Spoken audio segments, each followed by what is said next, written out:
Hello, my name is SandraPayan, and I'm really grateful to be here with you today. You know, as I thought about coming to talk with you today, I wondered what you would say if I asked you how old you think I am. It made me smile because I figured you'd check me out and kind of do the math and try to consider how old I look. But I knew you wouldn't guess how old I am because you see, I'm actually only 11 years old. The person that I was, the person that you would have met before my only child, my son Joseph, passed away on December 19th, 1994, is not the person that's here today. That person disappeared on that day. I looked the same, I lived in the same house, I worked at the same job, but nothing was the same for me.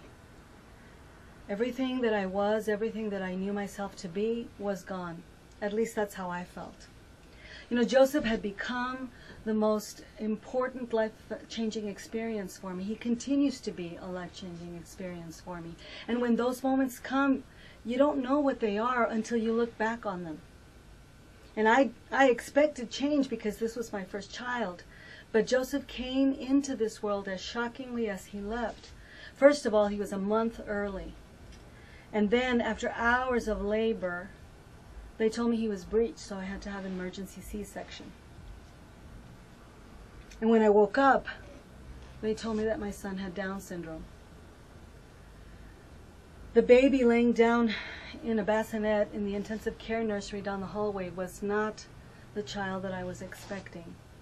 And I'm ashamed to tell you that I spent many hours grieving and in tremendous fear because I did not know what to expect. I didn't know what was going to come of this experience. Many times after my son was born, I apologized to him. I've come to realize now over time that that happens to parents when the child that they're expecting isn't the one that is born. But nonetheless, I have always felt a deep sadness that I ever cried, because once I held my son, I recognized him right here in my heart. And I knew, yes, this is him. This is the kid. This is the guy that's been with me all along. This is my son. And so began the love affair. I joined the many parents who are concerned about their children, and I became active and involved with these parents to let people know, to help them to understand what it's like when a child is born that must express their life differently. Because of Joseph, I met incredible women, incredible parents, and the most courageous children you can imagine with disabilities. And as for Joseph, a total rock star. My life with him became like I was a groupie or a roadie, and I was assisting him his entire tour. It was exciting, it was scary, it was dramatic, it was beautiful, it was funny, it was joyful, it was always full of love, and always, unbelievably so, in the present moment. You can imagine then, because the light was so bright when he was here, how deep the darkness was when he left. It was as though, when you stand and there's a shadow behind you, that the person walked away and the only thing that was left was the shadow, and that's who I was. There was nothing left of the person that I knew myself to be. There was no role for me to play. I was no longer Joseph's mother. The person that I had become because of him no longer existed, and for years that's the way it was for me. For about 6.5 years, and I was thinking about that number, and I realized, oh my God, the darkness that I lived through was the same amount of time as the time that my son lived on this planet.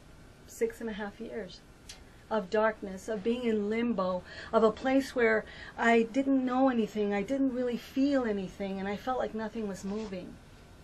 I was asking a lot of questions. I was searching for answers, and one question in particular was the question that was constant in my mind. I remembered, as a matter of fact, thinking about talking with you today, when I was younger and I used to watch movies where children pass away, and I used to say to myself, oh no, there's no way that I would live through something like that. If my son passed away, I would kill myself, undoubtedly, no question. And so the years when I was in this dark place was a constant question, was I going to go or was I going to stay? I used to drive and constantly wonder, could I press the gas down really hard and ram myself against a wall, or go over a ledge somewhere? I used to think, can I get on a bus maybe and go to another city where no one knew me, where no one cared about me? Because I didn't want anyone to know me, and I didn't want anyone to care about me, because there was really no one to care about. That little guy, that little skinny person had become my entire power. I had grown tremendously so as to create a world of courage for him, and suddenly he was gone, and so was my intelligence, my capability, my awareness, my everything. I had no identity. And the years passed, and I did meet many wonderful people, and I learned many things, and I talked to many interesting people. I read many books, I got many answers, but there was nothing turning my light on. Until one day I was talking to a woman who had lost a child, and I had done much of that. And as she was grieving, she said to me the very thing I had said many times: I'm no longer a mother. And I said to her, of course you are. You will always be your daughter's mother. Nothing can change that. And this particular time, for some reason, I heard it. And I knew I was talking about me. And I was still Joseph's mom. That the reason for my life and his was still here. That the importance of his life and the importance of my life suddenly came aware to me. And I knew that everything that I had grown in my heart because of him, the courage, the awareness, the eyes to see beyond what I had never seen before, the activity, the power of activity, the care, the understanding, all of that was within me. And nothing had changed. I still felt like I was 11 years old because I was not the same person, but I carried with me a consciousness of great power, of great awareness. And I changed my life totally. I gave up the career that I'd had for over 20 years. And I created for myself, actually, a job of a spiritual metaphysical counselor so that I could help others and awaken them to the power within themselves, and to remind them that nothing that happens in their story takes that power away from them, if they can only find a way to remember. I'm going to share with you something that I haven't shared with very many people, that I became aware of, that I was saying one day when I was praying, and that was this: thank you, my son, for having come into my life and for having left me behind. Because I chose to stay, I get to express you through the person that I am, and that will continue as long as I am here. So thank you. I chose to stay. Namaste.